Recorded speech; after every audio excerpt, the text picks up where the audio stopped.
কি খাবে? Chocolate? Chocolate কোত্থেকে? এদিকে তাকা। সুন্দর আছে বুড়ির ছবি।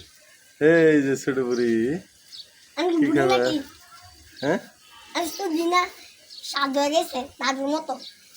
দাদুর শুধু 3 কালার, লাল, কালো আর কি কালার জানি সাদা। কি জিনিস? লাল কালার, কালো কালার, সাদা কালার। কি জিনিস?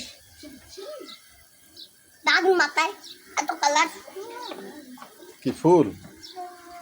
ফুল না, তো দাদুর মধ্যে একদিকে লাল, একদিকে কালো, একদিকে সাদা, 3 দিকে 3 কালার। সত্যি? দেখেন না দাদুর মতো? এটা কি গ্যাস? এটা জানি না।